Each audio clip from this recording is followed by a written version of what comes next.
Heyo, I'm Christie Rocha, podcast host and content creator, and I am thrilled to welcome you to the Inner Edit. This podcast is all about us, the creators, the storytellers, the visionaries, navigating the ever-changing online world.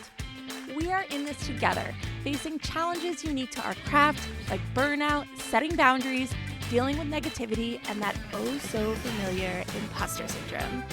Join me as I chat with fellow creators, therapists, and coaches to explore collaborations, making connections, diving into creating conscious content, figuring out how to maximize our content output, and discovering that mindset magic that keeps us going. Whether you're a content creator seeking resources or just curious about the behind-the-scenes world of digital creators, the Inner Edit is your resource for personal and professional growth in the digital world. We're all going through the same things, so let's talk about it. Hit that subscribe button and welcome to the Inner Edit. Hi, welcome to the Inner Edit. My name is Luann Nigara from Luann Nigara Inc. We are the network behind this podcast, as well as a well-designed business and window treatments for profit. As we have looked at the last year, we love taking a look back at the favorite episodes for each of the three podcasts, and we thought it would be fun to highlight the ones that had the most downloads. So for the Inner Edit, this year, 2023, the most listened to episode was episode 123 with the fantastic Michelle Tangeman. Michelle has extensive experience in individualized behavior intervention, functional behavior assessments, school-based services, and more. Michelle has made a positive impact on families across Ventura and Los Angeles counties. Her online education company, Thriving Toddler, offers courses and free resources to help parents become the best versions of themselves. She is also a fellow podcast host and the co-founder of the Parenting Understood podcast. She is passionate about teaching parents about evidence-based interventions grounded in science to make a positive impact on the parent-child relationship. In January 2023, Michelle joined Christie to discuss her own childhood trauma and how it influenced her work and journey as a mother. They also delved into topics like managing toddler tantrums and nurturing emotional intelligence from an early age. It was a powerful and insightful conversation, and I know if you missed it, you're going to be glad that we're replaying it for you. The show will now air exactly as it aired. You'll have Christie's intro to the episode and, of course, her final thoughts on the conversation with Michelle. So we're so glad that Michelle joined Christie, and we're so glad that you show up every week to listen to Christie and the Inner Edit. Here's the show. Hello. Okay, I have an interview for you today. I know that's exciting. My guest today is Michelle Tangeman. She is a child and family therapist, creator of Thriving Toddler, co-host of the Parenting Understood podcast, and a mom of two. Michelle has extensive experience in individualized behavior intervention, functional behavior assessments, school-based services, family-focused intervention, early start services, and social skills training, and has provided these services to families across Ventura and Los Angeles counties. Michelle has also completed the training as part of the Postpartum Support International's Advanced Perinatal Mental Health Psychotherapy Training Program. It's a very important thing. It's very long. Her online education company, Thriving Toddler, offers courses and free resources aimed to help as many people as possible become the parents they want to be. All right, so before we get into this conversation, I want to share a few things. Number one, I want to offer a trigger warning for abuse, childhood trauma. And number two, today Michelle vulnerably shares some of her childhood, specifically around the trauma, for the first time. So some portions of the conversation were edited to protect her and her family's privacy. And although I think the conversation flows very seamlessly, I don't think these edits take away from the point of Michelle's story or the context at all. There may be a time or two where the audio feels like it maybe doesn't quite flow. Just want to give you a heads up. Anyway, this is a really powerful conversation. I'm so glad you're here. Here's Michelle. Hey, Michelle. So nice to meet you. Thank you for being here with me today. So nice to meet you. I'm so happy to be here today. I have followed your account on Instagram for a long time, so this is, like, very cool seeing you in the flesh. Oh, thank you. That's so kind of you to say. Yeah. Sometimes I wonder, like, I'm producing content, I'm wondering who's listening, who's Oh my god. watching. Yeah, it's like you're sending stuff out into a black hole. It's like, who's Yeah, there? yeah, I know yeah, that who's feeling there? so well. It's a Yeah. it's a one-way for the most part, it feels like a one-way relationship, right? Yep. You know, and that sometimes I get some feedback, which is great, but most of the time I don't. Yep. I say that all the time, and I don't have nearly the platform that you have, but it's like I can only imagine at that next level of just, spending the amount of time that you do putting stuff out there. And well, I'll tell you, like, at least me, like, there are people like me who consume it all the time and like when we can and comment when we can, but there are more people watching than I think are letting you know Oh, I that they're appreciate watching. that. Thank you. Yeah, yeah. Helps me Um, keep it going. yeah, you need it. You need it. Mhm, mhm. Totally. I had that conversation with someone. It was about, I think, my Enneagram. And Mm, it was the first time I had clarity on the fact that, like, it's in my personality type to kind of to want the likes and the comments and all of mm. that. And I just was like, okay, I'm gonna stop feeling bad about this. Like, Yeah, sure, I want to help people, but I also want to know I'm helping people. for sure. You want that feedback. We're Yeah. designed that way. Yeah. Totally. Okay. All right. So we'll get into more of that later Mhm. if we have time. Yes, yes. I'd like to start out as I usually do, learning a little bit about you and why you became a therapist and got into this field to begin with. Yeah, so I know I kind of shared this with you before we started recording, but I just want to say it to everybody out there that's listening. And then this is the first time I'm really sharing, kind of going a little bit deeper into myself and sharing publicly kind of why I started in mental health. Mhm. And so I may fumble a little bit through this, but I'm choosing to be brave and have the courage to kind of share because it's a big part of who I am and it's my story and it's led me to this point in my life. And if anything, I hope that this story, you know, it will, kind of stand out to somebody and say, oh, okay, like inspired them in some way or help them in some way. And if it's just that one person, I'm totally, totally happy with that. So, Mhm. okay, so the question is how did I get into mental health? Let's start there. Yes. Um, so to understand me, you have to understand what happened the first 6 years of my life. Mm. And we know in terms of child development that those first, like really 3 years are really, really important, right? And so even 3 year, 5 year. So the first 6 years, really important in human development. And at that time in my life, there was a lot of chaos around me in that I had a family, an entire family that had immigrated from a different country. So the stress of immigration, living in under one roof. Mhm. And the other piece with this is I had a caregiver that has a severe mental illness, specifically schizophrenia. And Oh, so wow. I was living in an environment that intermittently felt chaos. It wasn't chaotic all of the time, Mhm. but just the fact that it was consistently um, unpredictable at times, and I wasn't sure like what to expect. There was a lot of verbal abuse. There was a lot of physical abuse that I witnessed firsthand and, that's really scary as a little person. You have no idea how to interpret that. And really, I think looking back on my entire childhood, I think the biggest thing was is that nobody ever explained to me Mm. like what mental illness was. Nobody ever sat down and explained to me like what was happening in my environment. And so I was really, really left on my own to figure it out. Mm. And I'm an only child, so it's not like I even had a sibling to kind of turn to. I was really had to go inward and kind of figure out like how what is happening? What is happening? And that obviously has a huge impact on me today, just as a mom and as a wife, and it's really shaped who I am. One of my caregivers, the caregiver that has the severe mental illness, gave me permission to share some of their story. Wow. And I think that's what I'm most fascinated about is not just the things that happened to me as a child. It's more about understanding what was happening to my caregiver. And really, what we're talking about is generational trauma in terms of my story.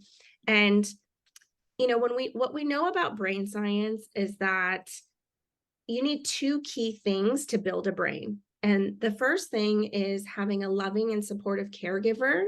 And the second thing is protection from toxic stress. Mm. And my caregiver didn't have either of that in their childhood. I mean, my caregiver tells me that not even their teachers were supportive because they um, had a lot of disruptive behaviors, which is probably related to the trauma. So, all in all, to say this, I think a lot about how do we break these cycles and how do we not pass them down, cycles of abuse. Um, and that's really why I got into mental health. And I didn't know what the diagnosis was until I was in high school. But why the first 6 years of my life were important is because that's when, at age 6, when my parents divorced. Mm. And that's kind of when, you know, everything became just a little bit more stable. It was still Mhm. chaotic at times, but a little bit more stable. Mhm. Thank you so much for sharing. I really appreciate it, and I think that um, the more I do this, just to respond selfishly, the more I do this and hear these stories, it becomes so apparent to me every time how common and how many people are out there going through this, going through trauma, Mhm. processing now as an adult that we don't know about. Mhm. And it's so heavy and it impacts every Mhm. facet of your life. And if you if you think about just the person you're interacting with every day, not knowing, you hear all the time, like you never know what's going on for someone. And it might Yeah. be that you just never know what's going on for someone that happened 20 years ago, 30 years Yeah. ago, whatever it Yeah. is. And so I really appreciate you sharing. I think we just have to continue to normalize these stories and in the sense that it's okay to talk about, right? Right. Not Right. And I normalize think like this is okay. I didn't right. mean that, but Yeah. just the To talk sharing about it, aspect. yeah. Yeah. Yeah. And I think that there are 2 reasons why I really haven't shared it publicly, and that is, 1, protecting my family, Mhm. and then also 2, like, there's a lot of shame around it, Yeah. and, breaking shame cycles also takes a lot of effort and work and support, Mhm. and, you know, it just can be very tricky and very difficult. These are things that I've recently started to think about. I was telling a girlfriend today before, I hopped on this podcast that, these are things I haven't had to talk about in a really long time. And it's kind of difficult to kind of go through that process again Yeah. because my healing journey really didn't start until I left my childhood home and moved to a different state and then created a whole life for myself. Wow. Okay. Okay. And do you think looking back, was that an intentional move of I need to remove myself so that I can move on, or it was just what you did to survive? It's just what I did. It wasn't, I think that there are probably messages around me. I think one big thing, so I grew up as a tennis player. I grew up playing tennis through my entire childhood. And I really liked the idea of California and playing tennis in California. And I think more than anything, that stuck with me. And it Mm, was less about kind of, oh, I need to move out of this chaotic okay. environment to start healing. That was definitely not. Mhm. But when I reflect back, it said, I mean, I feel like that was the best thing that I could have done for myself was Mhm. to have that courage to kind of leave my home you know, I haven't moved back. I've lived in California ever since I was 18. I've now actually lived here longer than I lived in Wow. my home state. So, Yeah. Yeah. um, I think that that was really necessary for my journey. Mhm. And I'm curious, just now going back a moment, you know, saying that you were left you were left to your own devices to sort Mhm. of figure out what was happening. And Mhm. can you remember what you thought? Like, what, I don't know. I'm like saying that you were left on your own to figure it out. Like, can you recall back to, or even a few years later, Yeah. maybe in thinking about it, what you thought was happening or what, I don't know, how did you process it? Yeah, I think as a child, you just don't have the cognitive process and the ability to really understand. So you have to frame it the way that it makes sense to you. And then Mm, I think what's really tricky is not personalizing it, because I think a lot of it I personalize, like this mhm. has to do with me. Right. Yeah. And that's very true in early child development in terms of cognitive development, specifically that we're very egocentric. The world revolves around us. Mhm, And as a child, it's I'm doing something wrong. This is because of something that I did. mhm, Um, and and if anything, it kind of showed up, I think, more in my behaviors. Like I'll share this one story. Because of the chaos, the verbal abuse, witnessing physical abuse against my caregivers, experiencing physical abuse directly. Um, Anytime the volume in the house got to a certain level, I would go to a safe place, and that safe place was a closet.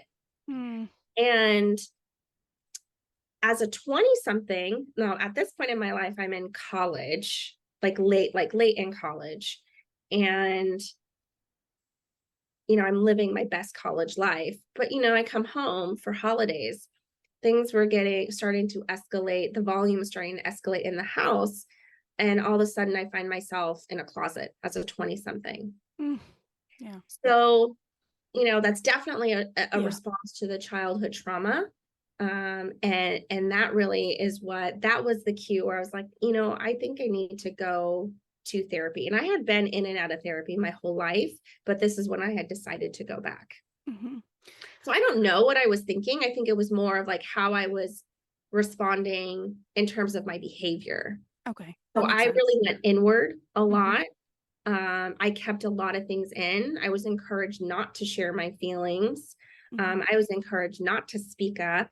So I left a lot inside, and actually I had, as a child, I thought I had stomach problems, like GI problems. mhm, Really, I think those were somatic symptoms related to the trauma. mhm, mhm.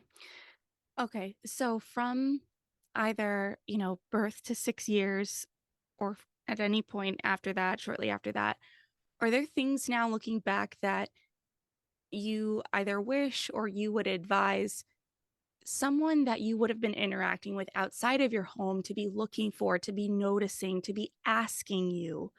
Um, because it strikes me as what you do now, right? There's a lot of onus on the caregiver to be the one to seek out this sort of support. Right. But if the caregivers are not in a position to do that, what do we tell the people around these kids to look for, to be asking? I don't know. Any thoughts on that?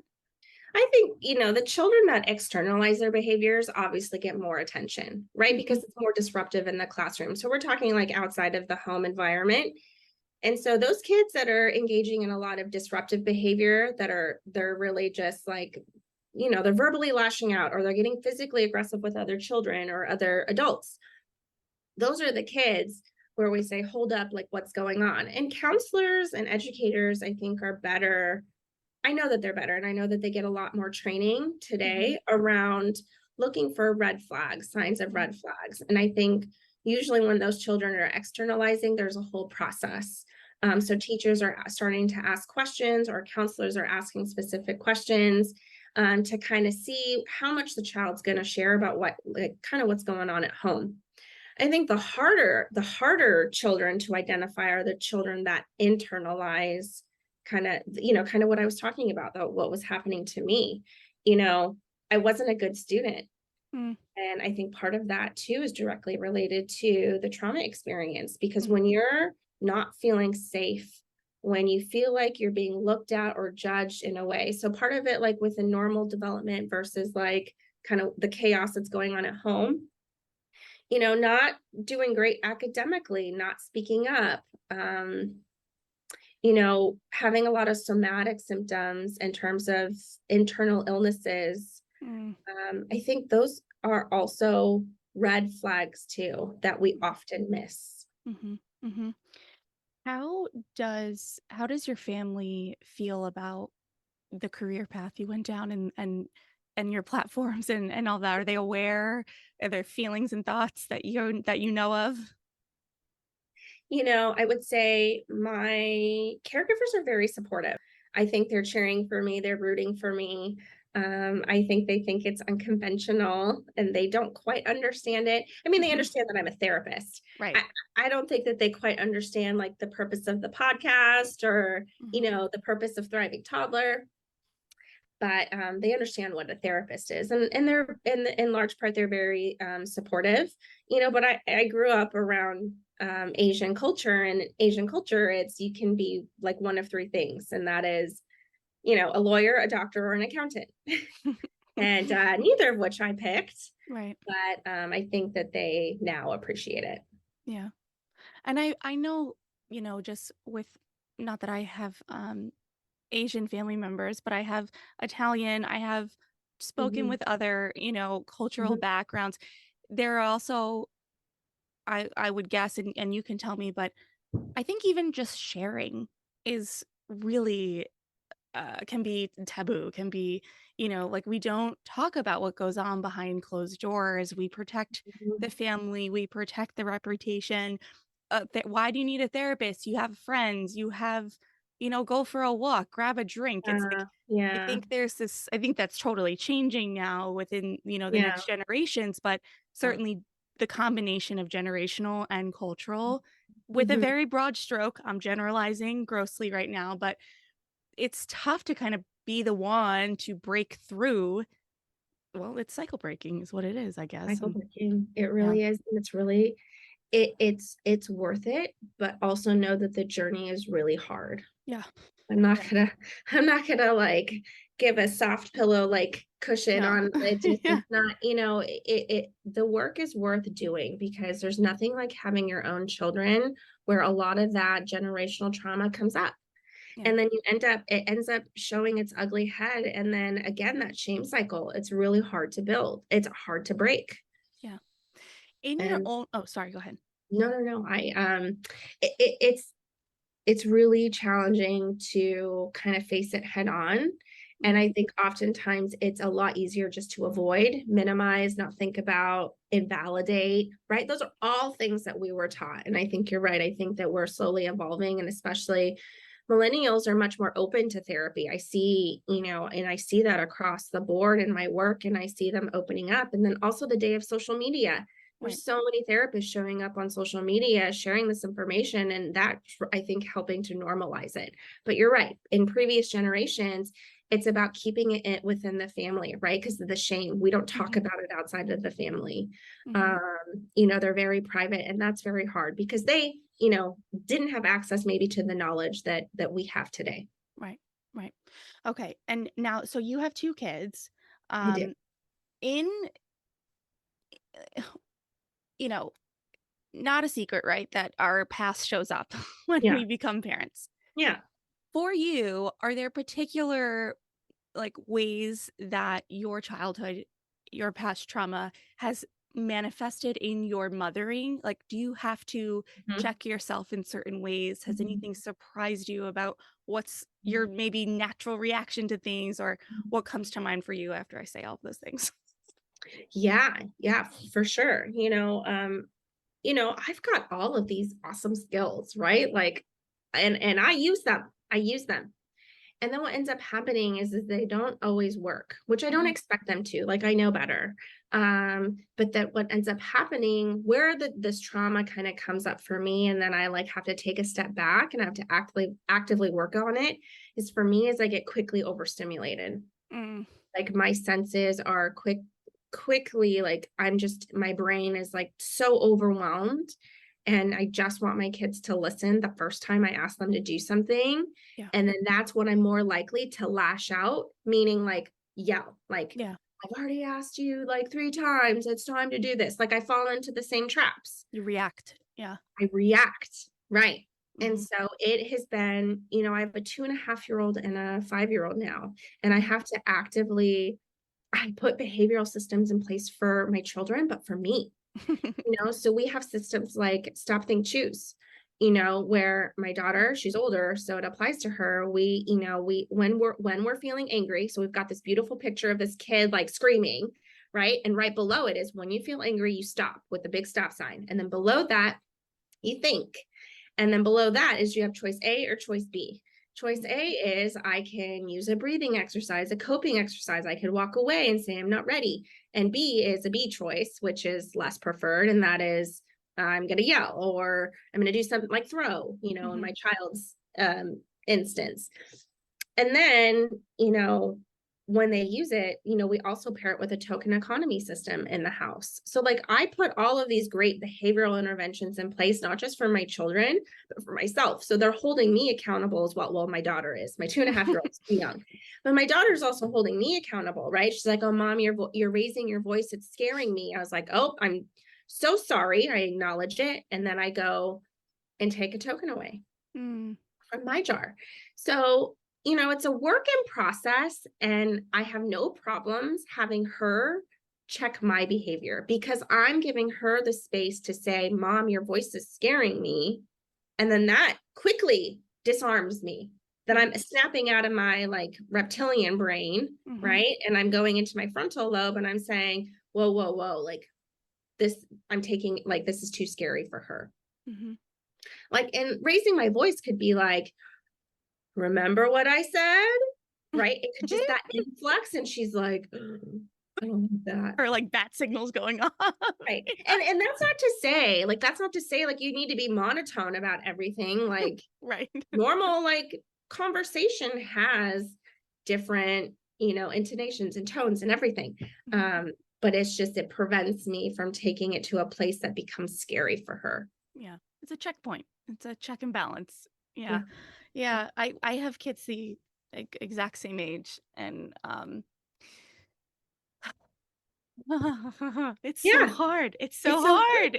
it's Oh, my brain and I think hurts really thinking like, about it. I've seen on social media, people have said like yelling is the new spanking, right? Because we know there's lots of literature on corporal punishment and, we don't spank, and we definitely don't. I was spanked, but we don't spank in my house. Right.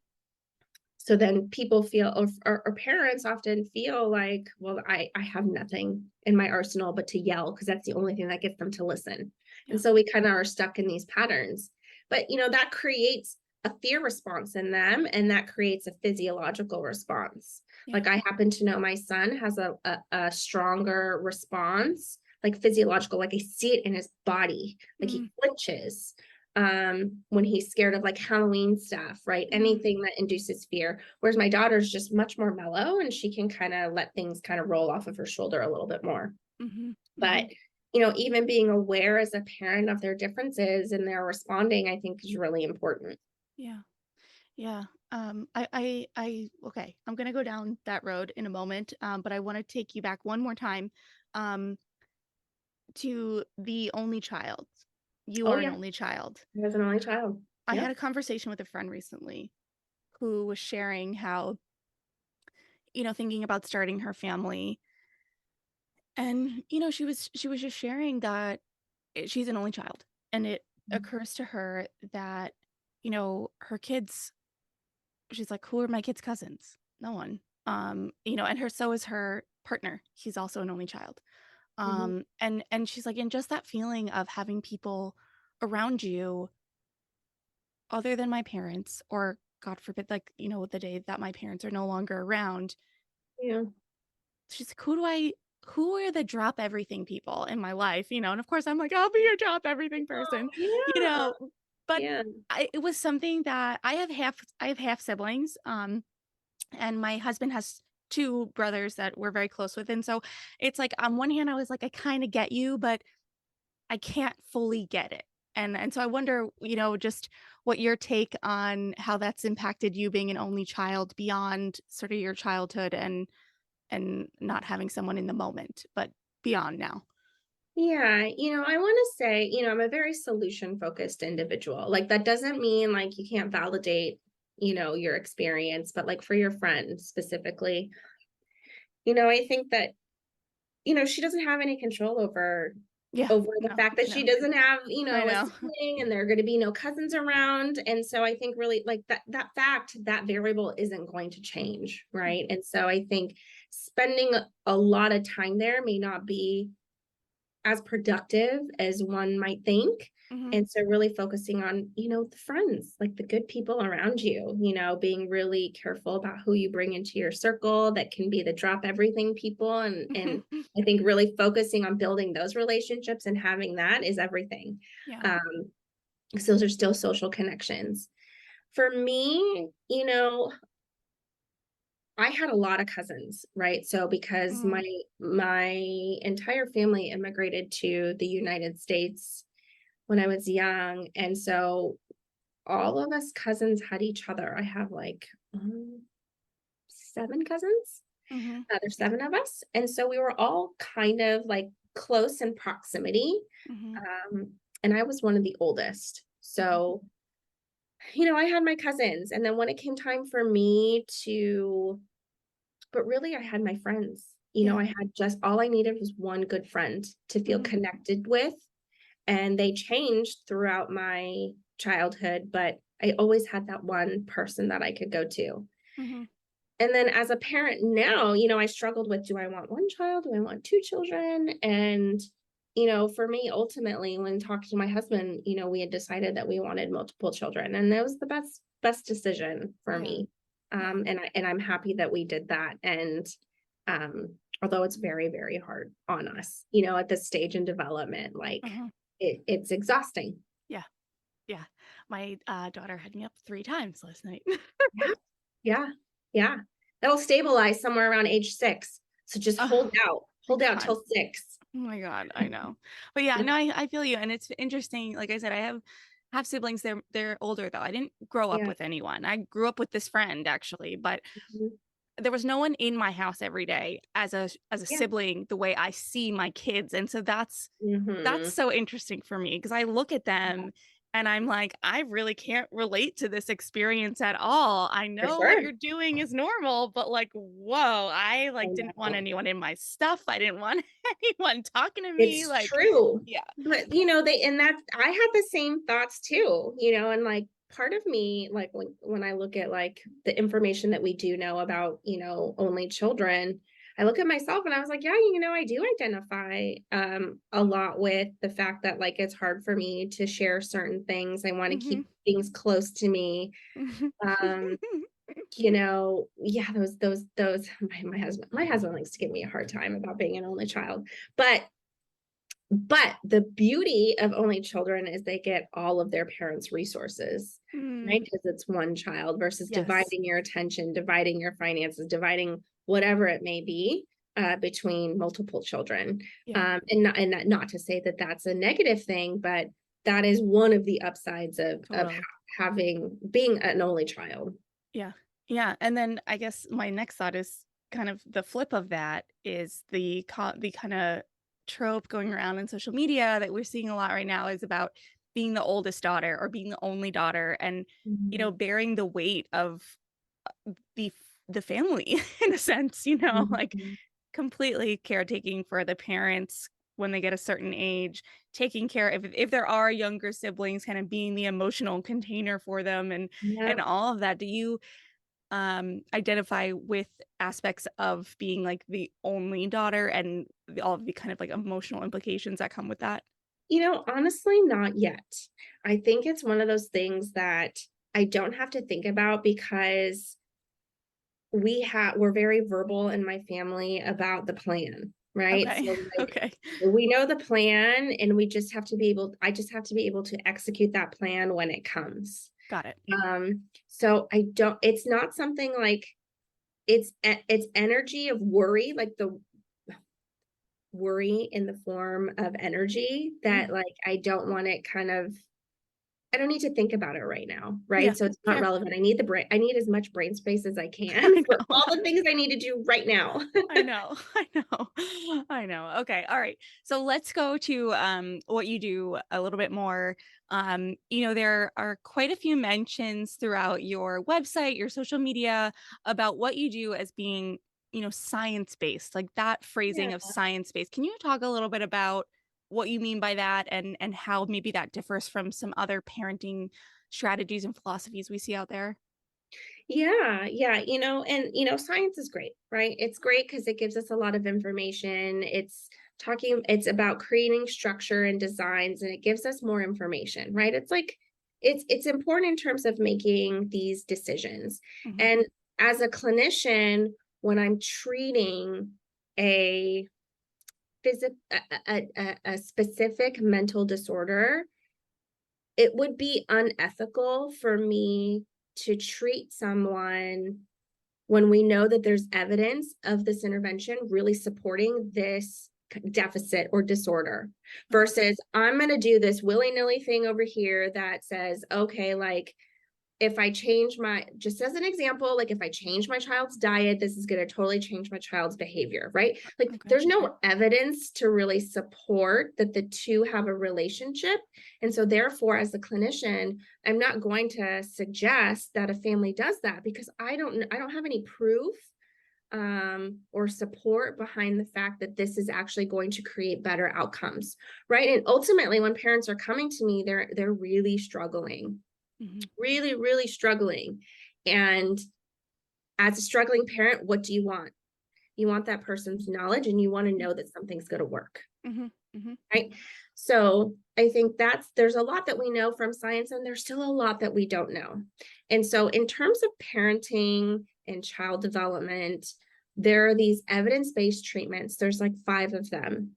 And all of them, what they have in common are behavioral interventions Okay. because we know behavioral interventions work. Mm. Um, a really popular book right now that's out that I personally have read cover to cover that I think is excellent is Atomic Habits. Mm. And that book is behavioral sciences to a T. So he's saying, right, James Clear, I think is it James Clear? Okay. Something like that. It He's sounds right. saying that, yeah, don't quote me on that. You might have to put in the show notes who the real author is, but when we're talking about changing our habits, You had it right. we're really talking about behavioral intervention. Okay. And so the same is true when we're working with our children. And I'm not saying behavioral intervention um, is for all children, right? There's children that have severe trauma histories where that might not be the treatment of choice, right? Okay. So it's really important that the clinician, I mean, most clinicians that are trained are going to know like what the or what the treatment of choice is. I want to make sure that one, that I'm behaving in an ethical way. And so where social media gets a little scary for me is that you have people that call themselves parenting experts or parenting coaches, people that were just have a really like big enthusiasm Mhm. for child development, but don't really necessarily have the education, the clinical experience to really say like this, it's just an opinion. It's not a Yeah. fact. Okay. And I think for parents today, it's what is opinion, what is based in science, and like how do I interpret this and use this in my home? And so for me, it's an ethical duty to say, well, this is what we know about the science, and this is what we know works in terms Okay. of increasing compliance, for example, um, and using it in a responsible way. Now, the other side that I struggle with social media for my account, Thriving Toddler, is that there are so many nuances in human behavior. So I may talk about a timeout procedure, but without knowing all of the facts of your personal situation, it's really hard to say, like, I think a timeout procedure would be appropriate. Right. There are so many nuances and so many other things to consider before I would even recommend such a thing. But we do know through decades of research that timeout from positive reinforcement, when done appropriately, is effective. Mm. But I don't know if parents also know what does it really look like? How is Right. it really implemented? And what other procedures should I consider first? And so Interesting. those are the questions that having a trained professional help answer can go a long way in making you feel good about the decisions that you're making. Okay. Okay. So why don't you talk about that a minute? Because I think that timeouts are pretty controversial at this point. Yeah. Nope, there aren't a lot of people out there advocating for it. And then you have the whole other side of the people that get in those people's comment section, like, I Yeah. got timeouts and I turned out okay, like all that. Yeah. Why Just don't like you a just, spanking. I got spanked and I turned yeah, out I'm okay. fine. Um, Yeah. why don't you talk about that a minute? About the how you see a timeout in the best way So possible there in the are shortest actually, amount of time without yeah, knowing everyone's specific information. yeah, no, timeout really could be its own. I talk a lot about timeout from positive reinforcement. That's what it's called in the literature, in the science. Okay. And I think what really the history of timeout really came out of spanking, people moving away from corporal punishment and using alternative parenting strategies. And then now it's evolved, right? So really the controversy over the timeout happened when two big names in our field in the parenting space came out and said, like, hey, like, let's not use timeouts anymore. They're damaging.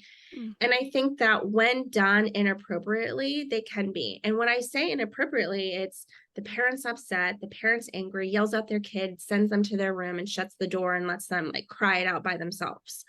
Right? I okay. think that that's one version of what a timeout looks like. Well, that's actually that's it could be inappropriate because, like, let's say that child's tantruming because they didn't want to do some kind of chore or they didn't want to complete some kind of task that you requested. Well, that actually sending them to the room actually reinforces the behavior. It reinforces the tantrum. And so just because your child has a tantrum or your child, is hitting and you automatically send them to a timeout, that punishment procedure is actually not effective.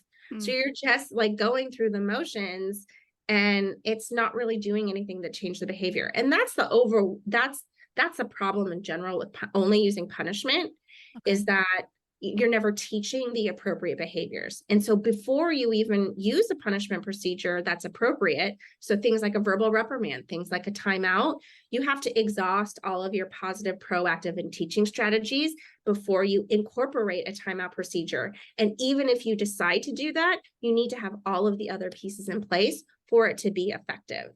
Okay. So timeout is actually really effective. Like at recess, envision your kids at recess and let's say like they aggressively push a child down the slide. That's an unsafe behavior and that could potentially warrant a timeout, meaning the child has to go sit on the bench for a couple minutes. So if that child is then missing out on their playtime, and in the future, let's say the next day, they're less likely to push, then that timeout was effective. Okay. So I think that when I talk about nuances, you have to and parents don't have access to all of those nuances. Right. So I think that that's the trouble with social media, is you get these bite-sized informations and you don't really get the whole picture. Mm-hmm. When you're consistently leaving your child alone emotionally, sending them to their room, not talking about their emotions or not problem solving, over time, then yes, what is the message that you're sending? That like when I'm Doesn't matter. angry or when you do Yeah. something wrong, like I don't want to connect with you anymore. And sure, that probably does damage the parent-child relationship to some degree. And I agree with that. What I don't agree with is just using a blanket statement saying don't use timeout from positive reinforcement. I think that is a disservice to parents, because then parents then feel like they can't use any form of punishment. Mm-hmm. And I want to clarify that punishment means like a verbal reprimand, saying no, don't run across the street. Right. If that works, that's technically punishment, meaning it decreases the behavior. So I think it's just using the terminology appropriately and then knowing how to appropriately implement, I think goes a long way, because I think with social media now, it's don't use consequences, don't use timeouts, don't do this, don't do that.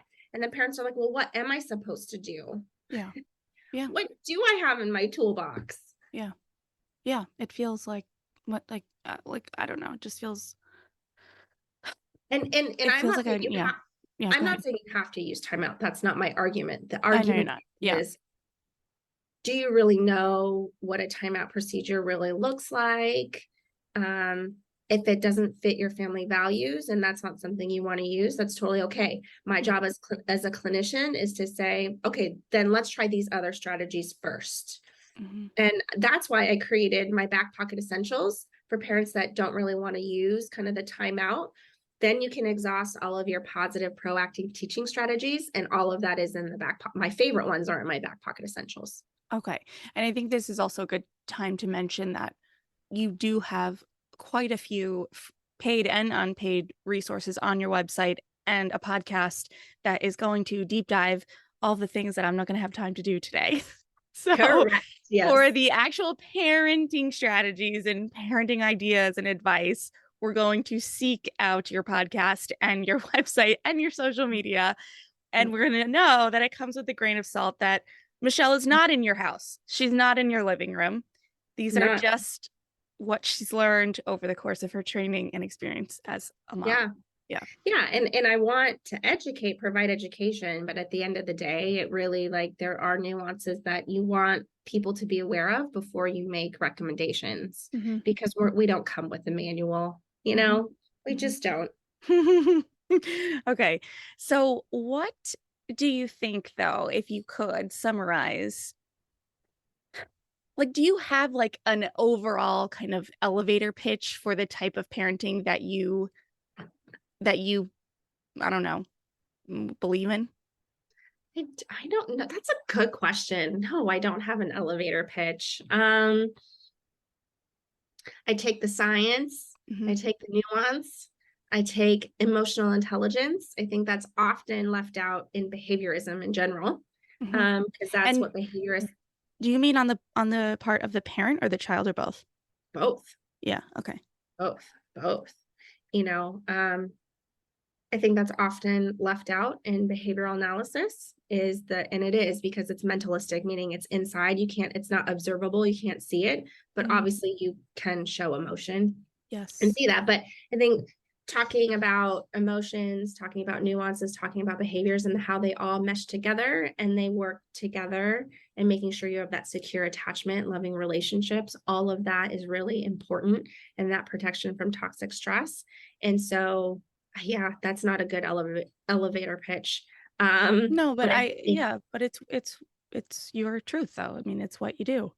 it's a decade and a half of clinical work and experience, and saying, even to the non-clinical needs, meaning your child doesn't have a mental disorder, you don't have a mental disorder, but just saying, like, we can parent better, right? Like when we're talking about generational trauma, Yeah. we can parent better, and you could use all of these great tools that have been researched and studied over and over and over again and continue to show up in the data as being effective, that are in these 5 evidence-based parenting strategies. Uh-huh. Okay. Or yeah. Yeah. Okay. So, um, remind me, when you say 5 evidence-based strategies, is the behavioral intervention, are there 5 of them, or is behavioral intervention one of the 5? No, behavioral intervention is incorporated in all 5 of these programs. So things like the incredible years, right? Or the other, I can't name all 5, but Okay. incredible years is one of the evidence-based parenting supports. So, like, think of like Oh, I follow what you're saying children, now. Okay. yeah, Yeah. that Okay. go Go ahead. into, foster systems, Mhm. or that are adopted. Those parents often have to go through these programs, and they're often taught those, one of the 5, right, Okay. parenting interventions to support the child. Got it. Okay. I understand now. Thank you. Okay. Yeah. Is there anything that, considering you have likely a bunch of moms listening to this, anything that you wish more parents maybe understood about toddlers that we get wrong, or anything you commonly see that you're like, gosh, this came up again. I wish more parents, knew this about their kids or knew this about parenting, or something that maybe we Yeah. mistake a lot. Oh, that's a good question. I want moms to know that I know that you're out there doing the very best that you can. And I think you should always acknowledge that. And I don't think that you should beat yourself up when just have a lot of self-compassion and self-love, because when you do that, then you give that gift to your children as well. Mm-hmm. So don't be too hard on yourself. The other thing when it comes to toddler tantrums, because they're very common, is number one, do not take it personally. It's not about you, Mm. period, end of story.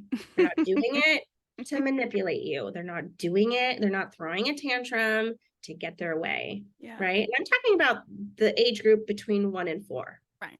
Okay. So that's number one. Number two is don't try to reason, don't try to fix, let them work through the tantrum and provide those teaching opportunities after, like later on, right? During your play, during your downtime, when they're happy. And when I talk about teaching, like anything can set your toddler off, right? Anything. It could be anything. The wrong color spoon this morning. Yeah. Mhm. Or like you asked for this spoon, but then I gave it to you and then you cried and you want a different spoon. Mhm. Mhm. Mhm. Right? Like those are all common Yep. universal things that toddlers do. So don't take it personally. Work through it, provide choices, provide lots of opportunities to learn outside of the tantruming event. And then the last thing I really want parents to do is really be aware of what are your own coping strategies and how do you show them in the home. Mhm. Most of them are probably maladaptive, Mhm. and that's okay. But that would be the best. One of the best gifts I think you could give your children is modeling, like labeling your own emotions, modeling that you are having a hard time, and then modeling that deep, relaxing breath, Mhm. right? So I think that's another thing I would love in terms of having parents do more. Mhm. I know that I try to practice that. Yeah. I don't always get it right, Yeah. but I certainly try. So I think there's a lot more than one, Yeah. but I Yeah. would No. say all those pieces together are really important in the toddler years. They Yeah. set a solid foundation for emotional intelligence as they enter middle childhood, and it's really going to be important as they enter the teen years. Mhm. I think just hearing you say all those things, like, I think what I really struggle with is, and I don't know that it's often talked about, is like the response to those things, like modeling or just sitting with your Mhm. kid in the pain and the Yeah, frustration, is that the response you get is still going to look like F off. It's still going to look like I'm not listening to you. And I feel like that is so hard in the 1 to 4, is you're doing this almost like we were talking about in the beginning of the black hole. It's like, yeah, hello, are yeah. you seeing me do my breathing exercises? you Right. know, Again, I think too, I think maybe it's just also the millennial in me of like wanting the instant gratification, wanting the Yeah, response, wanting it's yeah. almost like I want my kid to hit the like button on my breathing exercises, Right. Yeah. and they're It just not. They don't You got care. to do it 20, 50, 100 times before. I introduced Stop, Think, Choose at the age of 3.5, and my daughter is now 5. Mhm. And now she's coming home saying, Mommy, today I did Stop, Think, Choose. And I was like, what? I didn't even realize like that really stuck out to you. So just that's an example of they are listening, and that just because it doesn't work doesn't mean that you shouldn't keep doing it if it's something that's important to you. So like I like the Stop, Think, Choose. And so like I talk about it. And my son, who's 2.5, does not care, but at least it's around him. It's on He's the brain indirectly waves. observing Yeah. it. Maybe I hope like he needs it more than she does at this point. But Yeah. maybe I hope that like through osmosis, he'll do it. And if not, then I can directly teach to that. I think parents that feel empowered to know that they do have control over their behaviors that'll directly impact their children. You can't control your children, but you control the environment that they live in, Mhm. then outcomes are better. And research does show Mhm. that flexibility in thinking that parents have, that they do have control over their child's environment and can create positive situations for them, have overall positive outcomes in their life. Mhm. Okay. All right. I know that I could go down 35 other rabbit holes with you, and but I'm going to respect your time here. Is there anything based on what you shared about your own story, anything about the work you do that is still kind of lingering on your heart, mind, or soul that you want to make sure to say here or just leave people with?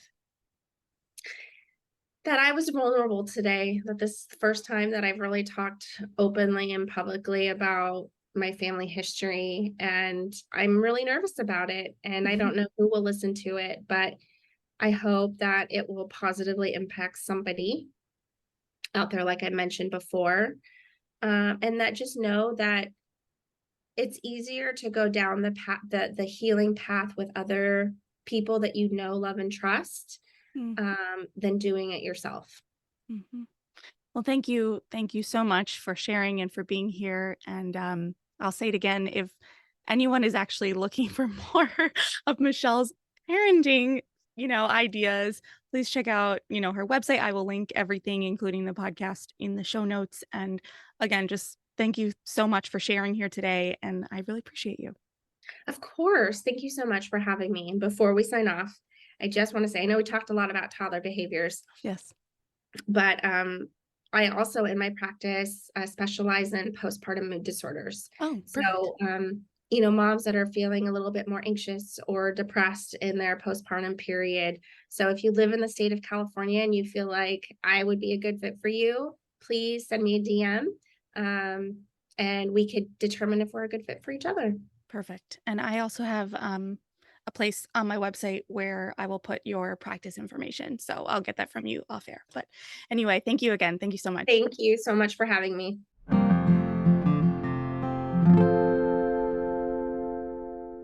Oh my goodness. Okay, well, first and foremost, I have to say a big thank you to Michelle. Your bravery, your honesty, I so appreciate you. My listeners appreciate you. And I encourage any of you listening to reach out to Michelle if her story made any kind of impact on you. She mentioned it, and we've talked a lot about this on the show, that it's not easy to talk about our past, especially when it involves trauma, and especially when you know that it's going to be made public. So, Michelle shared her story to help, even if it was just one person. And I can tell you, as someone who regularly puts her story out there for people to hear, that there is nothing more comforting than to actually hear directly from someone who heard the story and related to it. So, again, please don't hesitate to reach out to her, follow her accounts, listen to her podcast. And again, just thank you, Michelle, for honoring me and my show with your story. And speaking of her accounts and her podcast, if you have a toddler, will have a toddler soon, are thinking about having a kid, which will eventually turn into a toddler, go to all of her bodies of work. Just go right now, click over to her Instagram or her podcast and follow, subscribe. Her philosophies and advice are beautifully presented, clear, concise, and of course, science-based. She is also a toddler mom herself, which we know, so she really gets it. She gets it from the clinical point of view, the scientific point of view, and as the mom with boots on the ground point of view. And there is just something so wonderfully relatable about her and what she shares. So thank you again so much, Michelle, for your time and for sharing your expertise and your story with us. Thank you for listening, and I'll catch you next time. Bye. Thanks so much for listening. This podcast is a production of Luann Nigara, Inc. To learn more about me, my world, all the things going on, head over to ChristieRocha.com. Bye.